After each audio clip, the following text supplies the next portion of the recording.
點解特區政府要發個咁嘅聲明咧？同埋有人話咁樣係行政干預立法，你同唔同意呢個指控啊？發聲明去話某啲議員嘅宣誓咁樣係傷害國人感情喎，即係點樣傷害國人感情啊？有快反，有快反，有快反，唔好睇住。哇！有咩問啊？你哋係首先想問下，即係我今日嚟咧就係純粹係禮節性咧，就係同選咗出嚟嘅立法會主席咧係見面。呢個咧就作為政務司司長咧，一貫嘅做法都係咁樣樣㗎啦。咁我咧就冇同梁君彥主席咧係討論過任何實質嘅問題嚇。咁有冇話究竟要俾幾多次機會嗰啲議員再去宣誓？如果下次唔得呢個問題咧係交翻俾立法會主席咧嚟到先處理，好嘛？即係嗰度咧，究竟係點樣損害國人感情㗎？點樣損害國人嘅感情啊？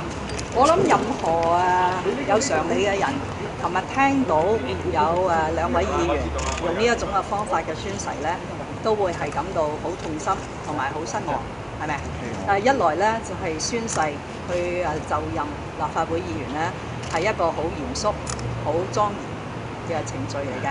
咁法律咧亦都有好嚴格嘅要求嚇。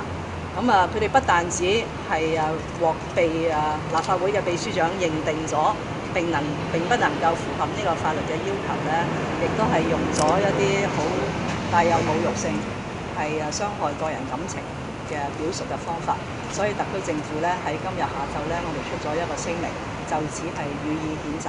咁黃定光都講漏咗兩隻字喎，青年新政黃定光都講漏咗香港嘅青年新政兩位議員啊，我可唔可以講清楚邊幾個議員？小心呢啲講嚟啊！但係好多嘢未回應喎，司長。